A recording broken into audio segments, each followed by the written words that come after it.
Hi guys, welcome back to my channel, Kelvin here. So probably you have just graduated not too long ago and now you're in your 20s or 30s and you might even know how to invest like a pro. Yes, like a pro, not like an ape. But chances are our parents don't really know how to invest their money other than the weekly Singapore pool where they buy a number then pray that they will win. However, there are many surveys which found that many Singaporeans are unprepared for retirement. Then your parents be like, "Aiya, it's okay one, my boy will take care of me one." Meanwhile, our parents' money is just sitting there in the bank like a lazy bum, earning a super duper lame 0.5% interest, while the inflation comes and eat up their money. So in this video, I'll tell you how you can help your parents manage their hard-earned money so that they can retire comfortably. But before I start, I would greatly appreciate it if you can help to tap the like button. In return, I will show you a duck having difficulty swimming. Alright, let's start right now. So before you want to immediately take the money and go and invest, hold right up. You need to first take care of their insurance. That's because the older we get, the more prone we are to accidents and illnesses. Here, you can see that if you are a guy in your 30s, there's only a 0.041% chance of going to the hospital. But if you're in your 60s, the chances of that happening is much higher. So it's super duper important that you make sure that your parents have their insurance in place. Yes, we can save money by not buying insurance and just pay hospital bills using MediSave. But if, touch wood, they have some scary illness like cancer, the cost is easily 8k to 17k every single month. And you will have to sell a Bitcoin to pay for the bill. And that's a no-no. Okay, the most important insurance to get is the health insurance because it covers your hospital bills. But just take note that the older you are, the more expensive that it will be. But with that being said, this premium is considered very little when you compare huge hospital bills if ever they are hospitalized. As the famous saying goes, go buy, go hope. Once they have health insurance, you can look into other insurance like critical illness insurance and eldershield. Quick pro tip. Singapore has this Community Health Assist Scheme, or CHAS.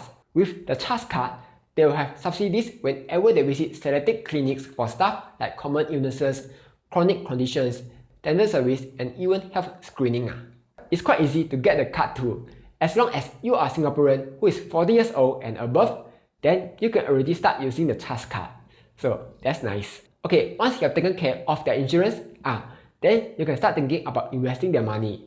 The easiest way is to do it using CPF. Here's why. When we are below 55 years old, we can earn up to 5% on the first 60k on our CPF balance, right? If you don't know, now you know. But when we turn 55, we can actually earn up to 6% on the first 30k. And the remaining 30k will earn 5%. This means that if their CPF balance is low, it's actually a good idea to top up their CPF and earn that sweet 5 to 6% interest. There are a few ways to top up. Your parents can top up 8k to the SA or RA every year and save on taxes. Or you can actually top up for them to save on taxes. One new thing that I learned while making this video is that you can actually transfer your CPF money to your parents or your loved ones, which is awesome. Then, once they reach 55 years old, they have the option to withdraw some money from their CPF. However, it was found that many people just withdraw and keep the money in the bank. That is counterproductive because their money will just earn a sad 0.5% interest. So unless they have some use for their money, just keep it in CPF to earn up to 6% interest. Then there's something called CPF Life, which sounds super cheap, but actually it's just CPF starting to pay you money using your money. Depending on how much CPF money you have in RA at 55 years old, you'll be paid different amounts. You can also choose the payout plan that you prefer. For the default plan, it will just be a fixed amount every month. For the escalating plan, their payout starts lower, but slowly increases by 2% every year. This is useful if they want to keep their money in CPF to continue earning a higher interest. Finally, for basic plan, it will just be a low payout. Basically, they will choose this if they want to use only a bit of money, then pass out the rest to you. And your siblings, of course. Fun fact, CPF has this CPF Life Calculator, which lets you know how much you can receive every month after you retire. I will just link it down below, Okay, here's a quick pros and cons of this strategy. Pros, it's almost a risk-free investment with a steady from PP 4 to 6% interest. You definitely can't find this kind of risk-free investment anywhere else. Cons, the money will be stuck in CPF till 55 years old. gathering interest and dust. Quick pause, just in case you haven't heard, Webull is the latest stockbroker in Singapore. With Webull, you can buy your US stocks, US options, and Hong Kong stocks for a low fee of $0. Yes, you heard that right. That's $0. They also have fractional shares, which lets you buy your stocks with just $5 angpao money. Then, of course, you might be wondering, what's their welcome gift? I'm glad you asked. If you sign up with my link down below, deposit at least $2,000, then make 6 buy trades on either US stocks, ETFs, or options, you'll get $100 worth of Apple shares. This promotion ends on 30th June, yeah? With that being said, let's get back to the video. Next, if you don't want to lock up your money till you become old iPad or old AMA, you can consider investing in ROBOADVISORS income portfolios instead. Let me show you a few examples. Syfe has the REIT Plus portfolio, which invests in Singapore REITs. The annual performance depends on market conditions, but over the long term, it has performed quite well. Syfe also has a global income portfolio, where they invest in global corporate and government bonds. The annualized past returns is about 4%, which is still quite good. Take note that 2 of the Syfe portfolios reinvest the dividends instead of paying out to you. So if you want to get paid, you will need to sell off part of the portfolio, yeah? Recently, Endowers also came out with their income portfolio, called Endowers Income. Depending on how much dividend you want to get, you can choose different plans. If you want a stable bond VP income of 3.5% to 7%, they will invest in government and corporate bonds. But if you want a slightly higher payout, they will invest in 40% stocks and 60% fixed income. There are a few more robo-advisors like StashAway or Money Out, which offer similar portfolios. You can check them out too. Okay, here are the pros and cons of this strategy. Pros: when you invest through a robo-advisor, all you need to do is just shut up and take my money, then just let them invest for you. You don't have to manage the investment, so that's good. And the other benefit is that your parents can withdraw the money anytime they want. Cons: your parents can withdraw the money anytime they want and go spend 1.2k on Singapore pools. So depending on how diamond hand they are, it may or may not be a good idea. Another downside is that the returns are not fixed. It totally depends on market conditions and how well the robo-advisor can invest for you. For example, a while ago, StashAway's equity portfolio wasn't doing well because it was investing in China stocks. Next method, invest yourself. This method is good if you know the basics of investing. At your parents' age, the point of investing isn't so much about growing your money fast and furious.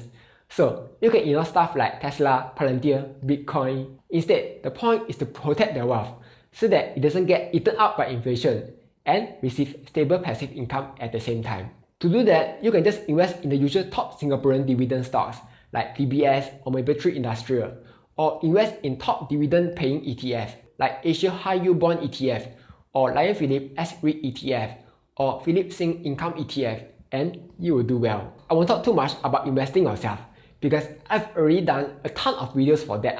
But if you want some ideas on what's a good dividend stocks, you can check out my video here. Here are some pros and cons. Pros: you have full control of what you want to invest in. And if you use a low-cost brokers to buy stocks, the fee is very low, like $1 to $2 per trade. The other benefit is that you can easily paper hands and sell if they ever need the money. As for cons, similarly, they can paper hands and anyhow panic sell. But a bigger downside is that if you anyhow invest and you make them lose money, or somebody gonna get hurt real bad. So only use this method if you are sure that you can do well, and you are sure that your parents won't disown you if you ever make them lose money. Next method, house. Most of us know how to earn from our house. The usual two methods are renting out a spare room or buying another house and renting it out. I won't talk about those.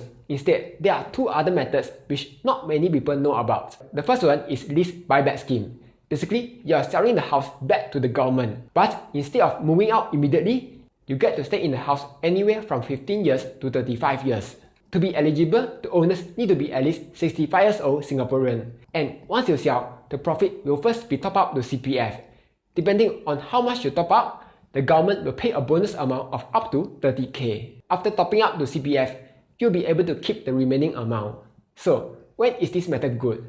This method is good if your parents don't have much savings. But there are a few downsides to this. First, the house will belong to the government, which technically is true even before you sell. But the point is, your parents can't sell away the house to another guy, and they can't pass the house down to you. Second, if you somehow outlive the remaining lease, you may not be able to continue living in the house anymore. So you need to plan carefully, yeah? Okay, the other method is Silver Housing Bonus Scheme. Basically, with this scheme, you will need to sell off your current HDB and downgrade to a 3-room or smaller HDB. Under this scheme, the profit will first need to be topped up to CPF up to 60k. Then you get to keep the balance. By doing so, CPF will top up to 30k bonus into your CPF. To be eligible, at least one of the owner needs to be at least 55 years old Singaporean. This method is good if your parents wants to downgrade the house, because you know you guys are all grown up and have left the house. But the downside is there are fees when selling and buying another HDB, like property agent fee, lawyer fee, possible resale levy, and so on. So anyway, those are a few ways where you can help your parents make sure they have a comfortable retirement. Hopefully, this helps you out. But what other ways do you know of? Comment down below and let me know. Like, share, and subscribe as I'll be posting new videos every Monday, Wednesday, and Friday.